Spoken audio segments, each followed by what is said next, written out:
Hello, and welcome to Mild's Examination. I'm your host, Michael Eldridge. I hate the term lightning in a bottle to describe a film as one of a kind or no one could recreate it because that's untrue for anything that's really good. Sure, you can't perfectly one-to-one recreate it because that's no longer the original, that's just a poor copy, but you get the idea. Something bad, however, something phoned in, something rushed for recognition, half-assed, misunderstood, made in hope of a profit, where the advertisement for it was terrible, but any criticisms of that advertisement was pushed away and hushed. I'm of course talking about the reboot of Ghostbusters. But first, a little history. Ghostbusters, the original, was a sci-fi horror comedy with a basic idea of what if ghost hunting was more like bug exterminating, and going from there. This idea clearly leads to more ideas, especially if you're looking for, say, a Ghostbusters cinematic universe. So, Amy Pascal, one of the out-of-touch executives at Sony's movie department, thought, let's make a Ghostbusters movie that hopefully leads to a franchise. So, Amy Pascal messaged Paul Feig to talk about maybe making a film, and he had some ideas.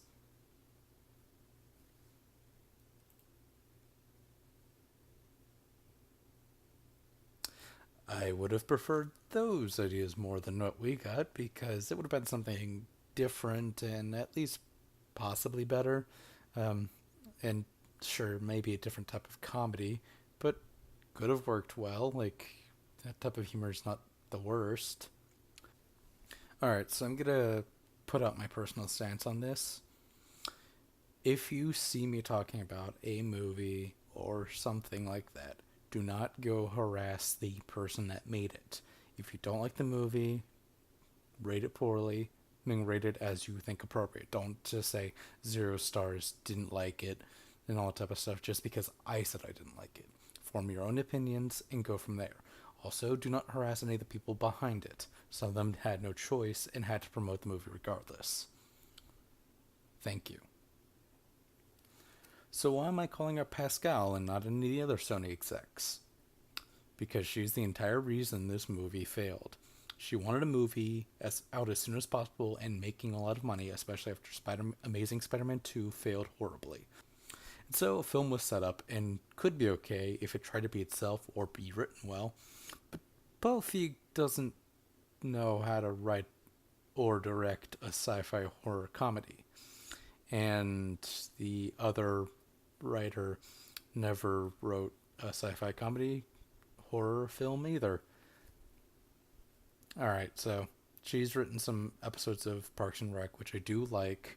However, that's not the same thing as writing a full-length movie. I'll get to that later. The film in the end barely made a profit in the United States, so let's get into it, and any other issues that require heavy discussion, I'll just add to my diversions in the movie itself. So the film starts with the first ghost experience, the guy from The Office. Obviously, this scene copies the original in basic setup.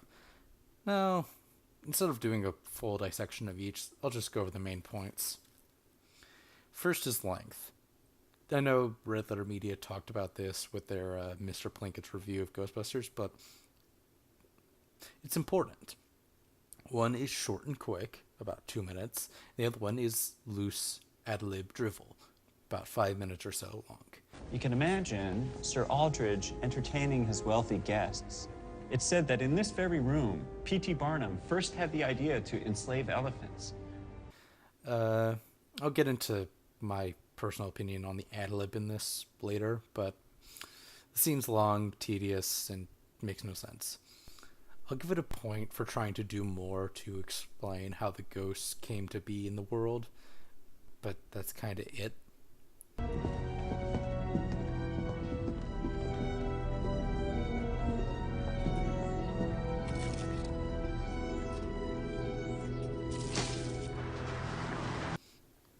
I don't ever remember the original talking about why the ghosts came out, but it wasn't really essential. That's kind of the thing. When you don't need to explain something, you don't have to explain something. One could say that due to Gozer coming, the barrier has been weakened so that Zool invents Clortho comes through the portal to create the gateway and let Gozer in completely, but some ghosts catch a ride. But again, like I stated with the librarian, it wasn't the most important thing, so it was removed to streamline the field forward. The main reason I put sci-fi in the description of the original Ghostbusters is that science isn't that specific enough to debunk, but it's not vague enough to make it be unbelievable.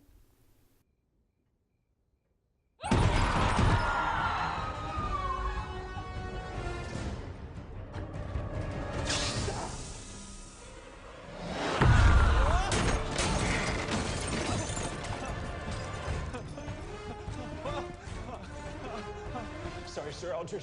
I gotta get out of here.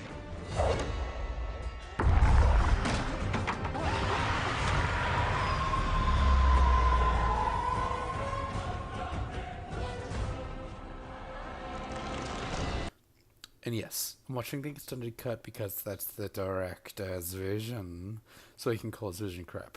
Also, is this what you called scared?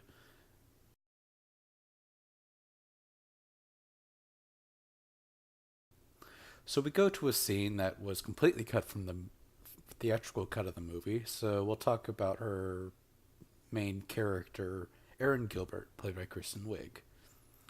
She is what I will call our lead because we follow her the most.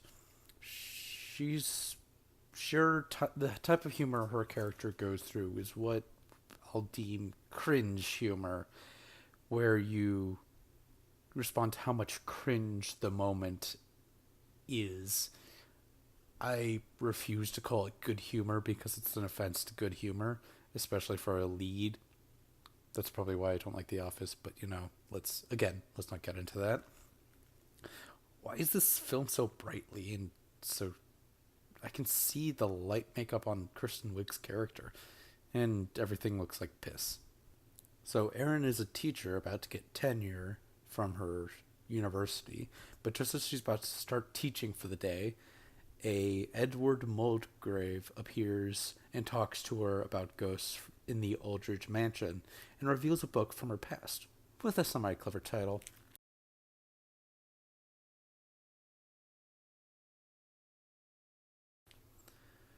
Big hall.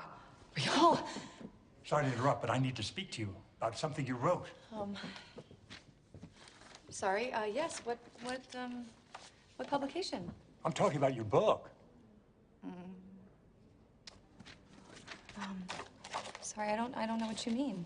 If you'll excuse me, my class will be here any minute. You're Erin Gilbert, right?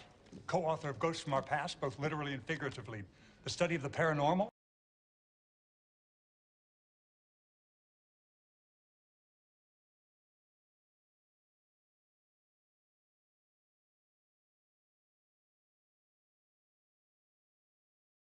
I think you are looking for a different Erin Gilbert, one that likes very long titles. Okay, but this really does look like you. What? No. Yeah, that's me. Look, it was a very long time ago, and it was just a gag between a couple of friends. Sorry. A 460-page gag. The first sentence is, "This is not a joke." What do you want? Well, I'm Ed Mulgrave. I'm the historian at the Aldrich Mansion, and I believe it's haunted. If you could just come take a look. I tried the police, but I just sound crazy. I'm sorry. That book you're holding is utter nonsense. I don't even know how you got that. I thought I burned both copies. It's on Amazon, both hard copy and ebook. What? It's on books on tape, too. Only I know how to read. So what can she do but talk to the person that posted the book without her permission? It's not like she could talk to Amazon about making sure their name is removed from the byline or anything like that, seeing as she doesn't want to be connected to it, and I think that's up to the right of the author. Eric goes to see her old friend, Abby, about the book, to remove her name from at least the byline and run headlong into what I called stupid fat humor, with make jokes primarily about food. God, are you kidding me? What? I got one wonton. I got a tub of soup, and I got one split wonton. Look at that, just floating there. I'm sorry you're having a soup crisis right now. There's not even any meat in there. That's just a carrot. This is most of the Abby character's jokes beyond annoyingly falling on her ass. Which, while I do give her credit for being willing to go all the way for that, it's not great. So, let's talk about the fart joke. Abby, why don't you let her listen to the EVP? What EVP? No, there's no EVP. Is electro voice phenomenon. I'm familiar. I know what it means. And there's never been one substantiated. Oh, there hasn't? There hasn't been one. You know what? You come with me with this suit on. You get so cocky. A few months ago, we spent 8 nights at the Chelsea Hotel. We didn't get anything.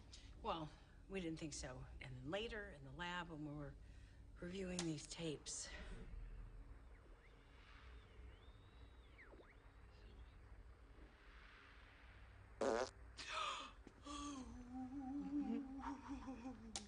Wow, you really got me. You know what? Usually we can't even get people over here, but we have never, She came right over. never had anybody actually put their face down close to the machine. It's a cool joke. That was funny.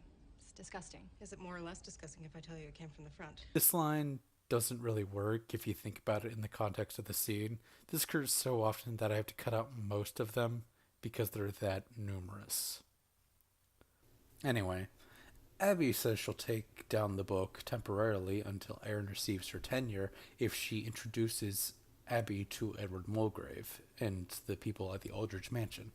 And then they go see him and find the guy from the opening, and he states that Edward Mulgrave has been dead for years. He came to see me this morning. Ed Mulgrave? Yes. But Ed Mulgrave died 15 years ago. I hope that you figured out that they had built this up from the scene that Erin in the big hall, how he appears behind her without a noise, because that is something that makes me have hope for these writers. But only kind of. Knew it! I just saw him today. Oh, so who is this? But that's Ed's son, Ed Jr. That's obviously who I meant. Hi, Junior. If I may, when is the last time the paranormal entity was actually seen? And if you were to rank it, let's say between probably a T1 and T5. Garrett here saw it on Tuesday, and I believe it made him soil himself. Jesus. Wow, soiling. I'd put that at a T3. T4 if it was poo. Unless you ate something weird. Then it wasn't the ghost. Kind of hard to suss that out after the fact, though. I didn't soil myself. He did. He called me sobbing, saying, "Oh my God, my pants are toast." Do you have to keep a sample of the soiling? But they decided to have it lead into a shit joke.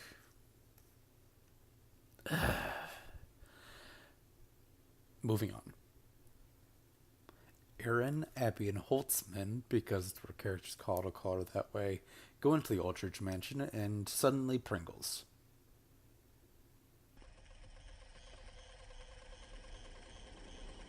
I didn't even know it did that. What? How do you make something and not know what it does? If fucking Henry Ford made a car, he wouldn't be like, I didn't know it had wheels. The effect for the ghost isn't bad, and I like... That's kinda it. The Pringles joke, which wasn't product placement, wasn't that funny. They don't bottle the slime, or at least take the slime jacket as evidence, even though they were going to take the shit pants earlier. Ghosts are real! Ghosts are real! I believe in ghosts because I just saw one. They're real! After they post the video of Erin saying ghosts are real, Erin is fired, and the cringe humor is there in spades too. This could have been a moment where Erin stands up for her beliefs, proudly claiming that ghosts exist, and out of fear of discredit, the college fires her, but she's still proud about it. But no, it's a, no, I'm awkward, laugh at me, before she gets fired from the university. Found mold in my office. I gotta move. Don't tell anyone. I don't want people to panic or anything. Kids, hello? I didn't get fired, even though I have the old plant in the box. She goes to Abby, and they also get kicked out of their institution as well. I know that if you come and join us here, they are going to be so pumped. We just have to go upstairs and ask for more money. I just honestly didn't realize your department still existed. A ghost. Oh, no, it's not. It's just a bird. Bye. There's the door. Later days. Can you hear this? Let me turn it up. Oh my god. This is incredibly immature behavior. Got it. They cut to Patty Jenkins and our villain, revealing himself to Patty by talking about the fourth cataclysm. You know what? It's a sweater. I made a mistake. You have a good day, all right? Oh, hey! How you doing, man? They'll always ignore you. They are walking sewage concerned only with their own trivial matters. Okay, When the fourth cataclysm begins, laborers such as yourself will be among the last led to the butchery. So, make the most of your extra time. you are just a bundle of joy, ain't you? You have a good day with your crazy ass. Out of the four leads, I kind of like Patty the most because she's the one that jokes work for her character, unlike most of the other ones.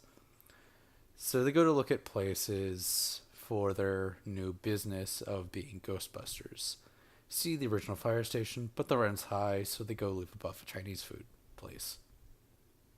Another food joke occurs, but I won't dissect it as well because I'd be here all day if I decided to find every single problem with this series of events. I'm not calling it a movie, it's a series of events. So let's talk about Holtzman as she pertains to the movie. She's the wacky character. That's it. She makes gadgets and is weird. I have heard from various outlets that with the actor's sexuality match the character's sexuality, but Sony was a bunch of cowards and didn't allow it. Sony, you better be fucking proud of your LGBT characters, for fuck's sake. If you're willing to advertise the movie as a woman power film, why not have one of them be a lesbian? That's totally fine with me. I would have critiqued it about as hard, but, you would have given me less ammunition by saying you're a coward.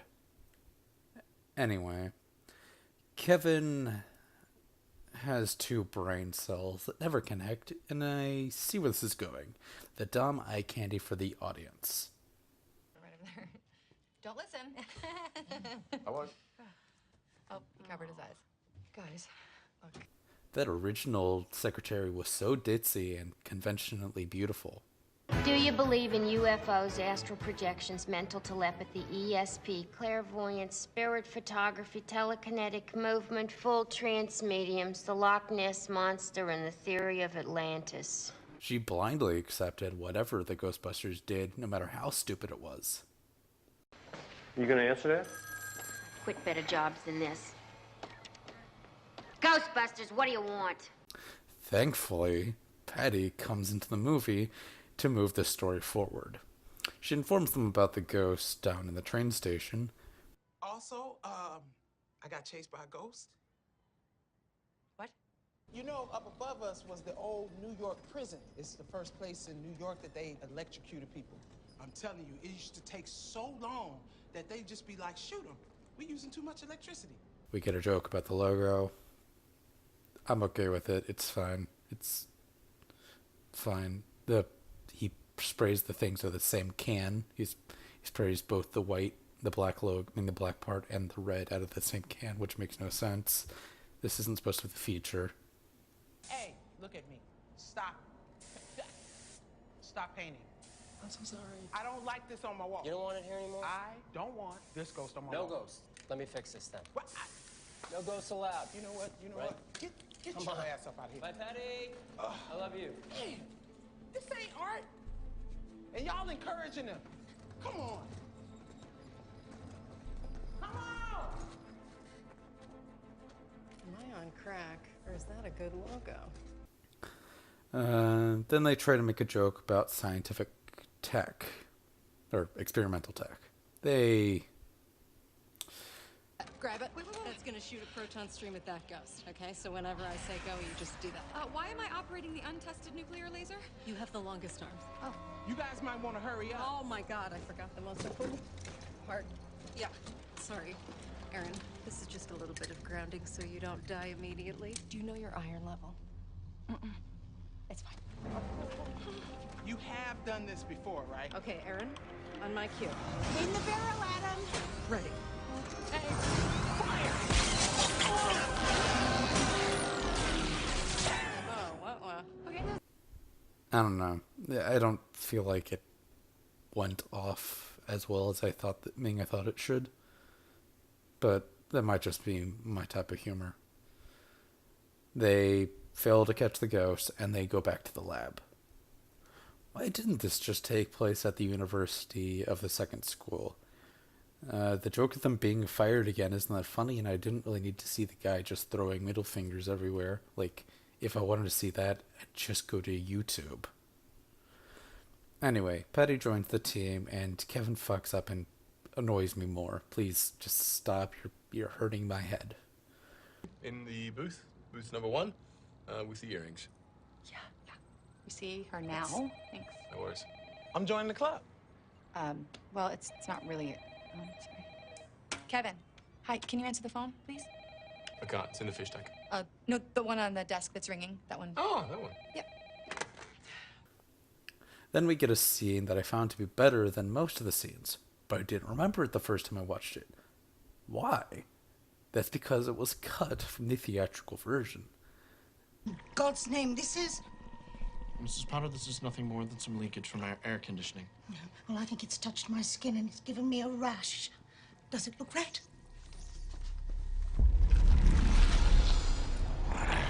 Mrs. Potter, I wanted to say no. But yes, I'm afraid there is some redness in here. Is it very bad?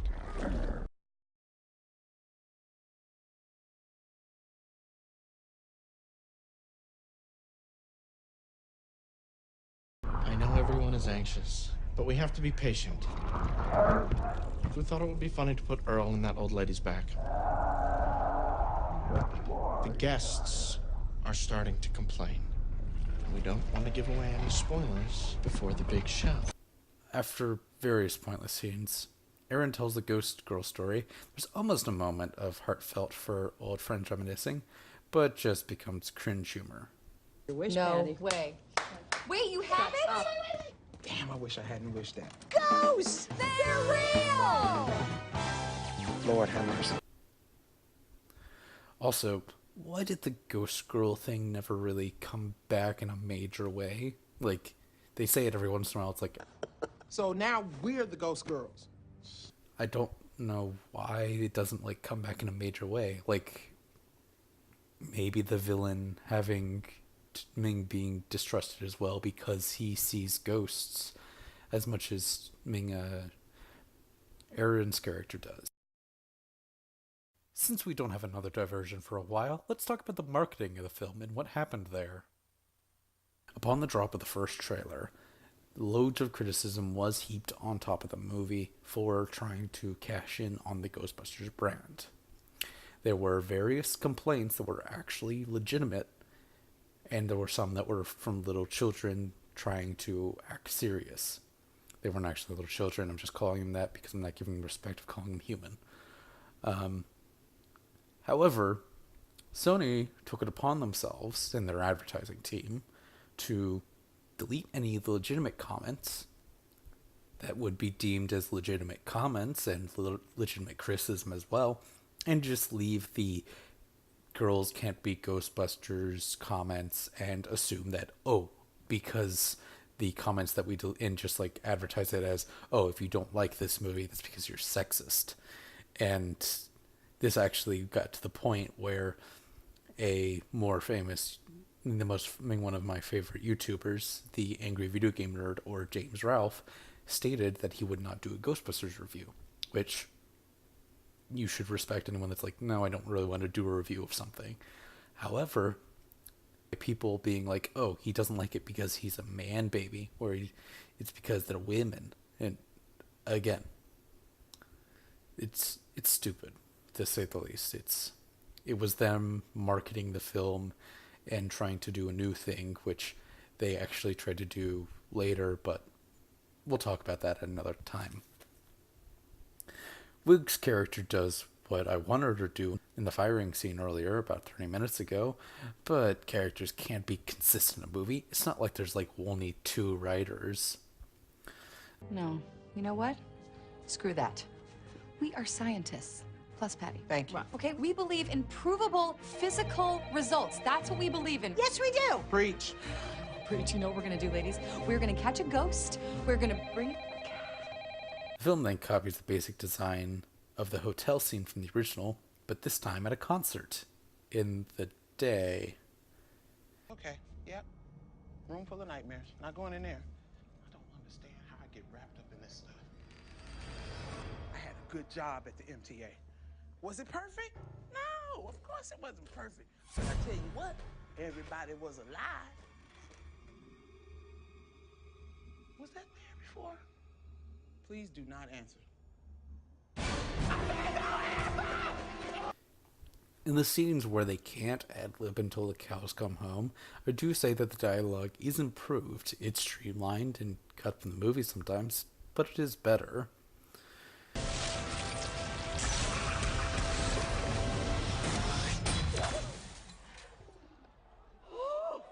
Excuse me, gotta get it. Excuse me, I gotta go get. Thank you. Did we just catch a ghost? Oh, yeah. We put a ghost in a bar! Wankers. Black Sabbath did that shit in 74. Wait, this line is changed in the theatrical cut. I'm not going to try and buy another copy of this to show you, but the line is, Sharon, I think I'm having another flashback, in the theatrical cut. And, I mean, I just showed you the other one. And I definitely deem the extended cut better. So why was it kept in? I mean, why was it changed? Is it trying to make fun of, oh, look how Ozzy Osbourne's so old or something like that? Fuck you, Sony.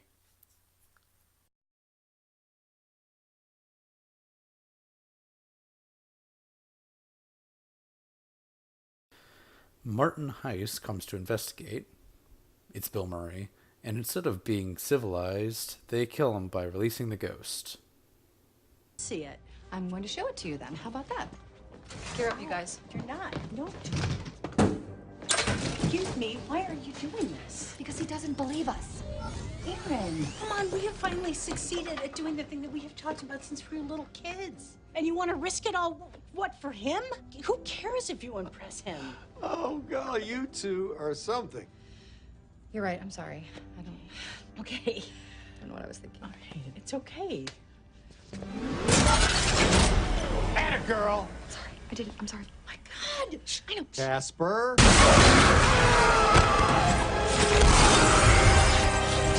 Oh, man. Hey, that man went out the wrong door. The mayor shows up in the movie and all of a sudden and says that they're doing good work, but they're drawing too much attention to themselves. Very important. But my concern is, I feel like the cat is sort of already kind of out of the bag.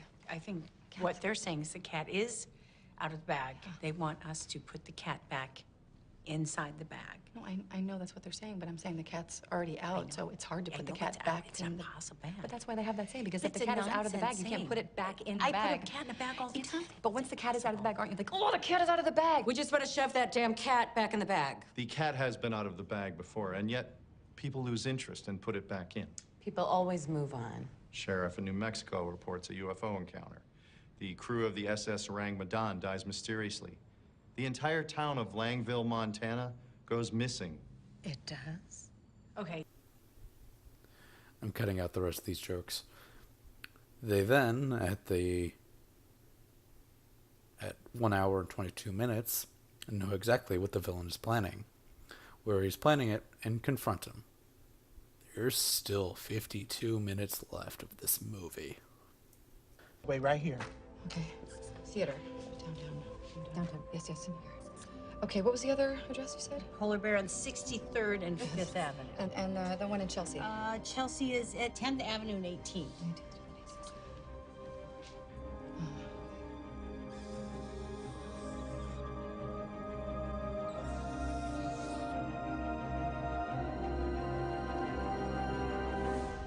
What do those look like to you? Oh, it's an X. Touching other little X's. Ley lines. What's ley lines? It's a hidden network of energy lines that run across the Earth. It's a current of supernatural energy.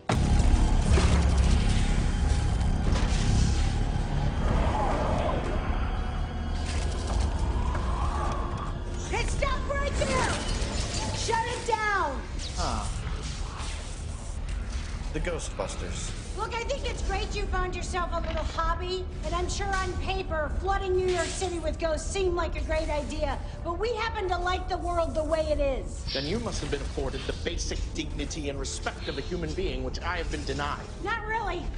People dump on us pretty much all the time. I am a genius. I see things that no one else does. And for it, I am rewarded with nothing but scorn and mockery. Luckily, I am not the only one seeking revenge. Behind these are millions of souls. Souls which have been cast aside. Souls who see the world as it truly is. As garbage. Garbage that needs to be cleaned up. They're mostly dudes.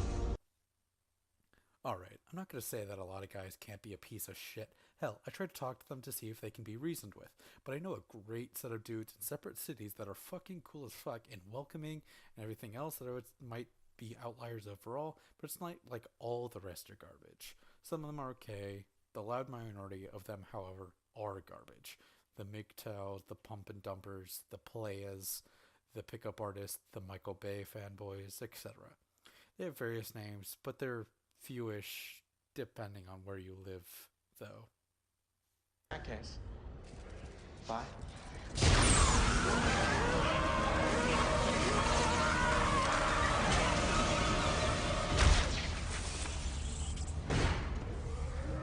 It's a weird move. Oh, he dead. That's a dead man. See if you can shut that thing down. Come on, Holtz. Holtz, are we good? Well, he's not, but yeah, we're okay. Okay. Well, that's over. Okay, we're down here! Down here! You hate to see the smart ones go bad. Regret sets in as the add more inserts for fans of the original movies, with a line about wasting taxpayers' money, which doesn't really work because the government hasn't given them money right now in this scene, so that it doesn't even work as a dialogue scene. Sorry, I hit my mic. You made up a ghost. So tell me, were you born a fraud, ghost girl? Don't call me that! God! Aaron, he's too pasty to fight! Aaron, you're making this look bad right now! Aaron, come on, let it go! They should put you back in therapy, you freak. Oh! Oh, damn!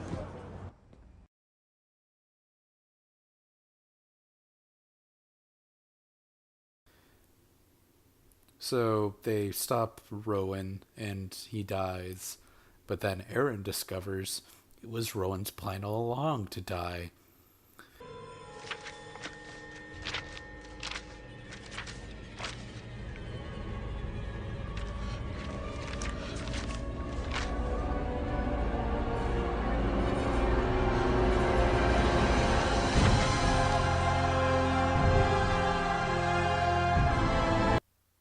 Okay, so I want to be fair to this movie, so I will give it credit for one thing.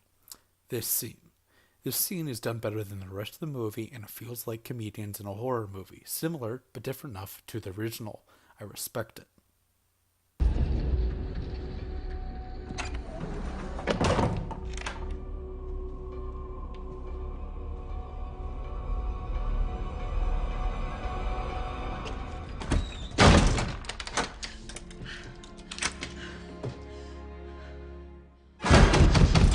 Who's out there?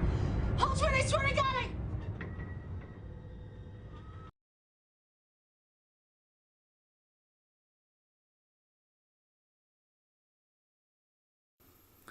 She freaks out in front of the mayor instead of calling Homeland Security and the bodyguards like they were told to do. And, moving on. Rowan possesses Kevin and fixes the device again, and the fourth cataclysm happens. There's a Dan Aykroyd cameo, and then ghost balloons. I wish I was joking. Attack them. Into husky men in hats? Uh-oh. I just made eye contact. With the balloon? Yeah, straight down the barrel. Oh, damn. I think we may look like chew toys to him. All right, let's pop some balloons! Aaron brings the army knife for payoff. Hey, you got one. So Actually, that's two moments that have actually paid off in the end. Proton guns are all well and good, but sometimes you need the Swiss Army. Welcome back! Am I shouting? Yeah. So as the main climax goes on, with 30 minutes remaining, I will talk about how it doesn't seem to have a lore. So, balloons can be ghosts. While they do move in this scene, they do know the proton pack just isn't a fancy electric lasso, right? It just holds them in place. In the original, they use the proton packs and lasso the ghosts, upon which they open the trap to contain it and take it to the device in the basement of the firehouse. They don't do that here until they don't even show the containment device, the waste containment device, until the very end of the movie. They didn't really explain anything like that. Like, if they show earlier that the demon ghost needed the proton pack to hold him in place in the first place, while these ones just need to be, like, shot with it. Like, they didn't ever do that. Anyway, once they do the sidearms, I'll allow it as long as they don't have the same SFX as the proton pack.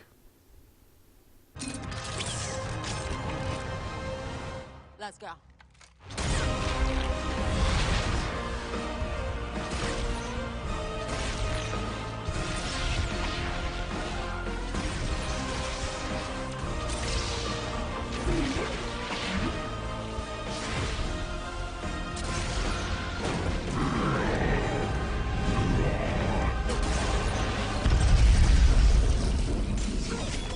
You know what?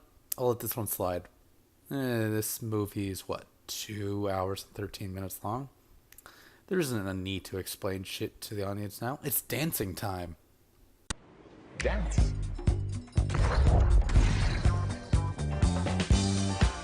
it off. Get it ready. We're gonna work anymore.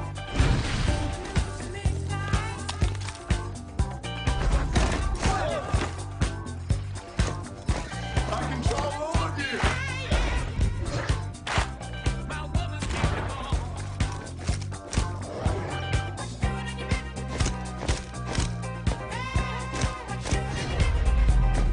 Oh, this is fun. Another talking point is about how fun the set was. You guys had so much fun. I was lucky enough to visit the set for a few days. The first day We had of so much shooting. fun when you- And we had that so scene. it was so fun that it was like, again, like you said, it's truly rare. Fun? Fun? I'm sorry, but making a film is not about how much fun your cast has on set. It's about a product that your director vision mixed with your writer's dialogue. If you throw away things for the sake of fun, you lose the film. I swear, if how fun the set was keeps appearing in films I think are garbage, I'm going to call it the biggest current problem in Hollywood. Besides, no ideas left, of course, and whitewashing anime movies and ignoring the available stories in those shows. Alright, we're getting near the end. They do the cross the streams ref, which I did like. They blow up the car, polarity reverses, building fixes itself. What?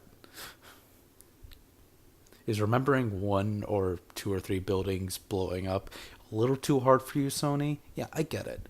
Movies are hard to make. It's not like you have millions and millions of dollars, and hell, you could have it just built up in the next one. No, it needs to rebuild itself. That makes sense. You're a bunch of hacks. Is this movie over yet? Okay, let's wrap this up. Damn it, 15 minutes. The government funds them, they get the firehouse, 2 cameos are basically in the credits, and there's also a reference to Zool. You know what? I'll allow it just to get out of here. Alright, finished it. Finally. It took me 2 fucking months. This film was made because Sony wanted an easy moneymaker, where they put as little effort as possible, where they loosely copied the original's plot as to not need to write anything fucking original. I thought they could half-ass this film, like, even though the production of the original was far from easy.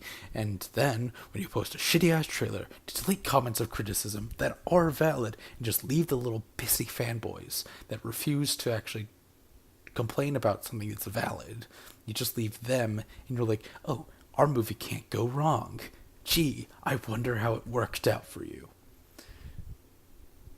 That, and you decide to blame the entire movement on the entire failure of your movie on sexism. Fuck you, Sony.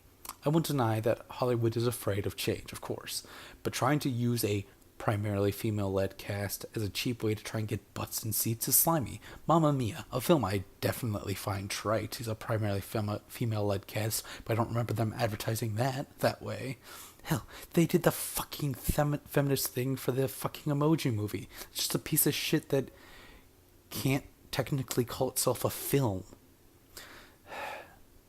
Alright, so I did just call feminist that thing. Like, here's my thing. I do believe that men and women should be deemed equal in all aspects, but I'm trying to say that Sony is a bunch of hacks and they use the feminist thing poorly. Like, it wasn't actually done well in that movie either. I've seen it and it's terrible. Sony, did you really try the feminist angle twice and fail both times? You know what? I'm done with you.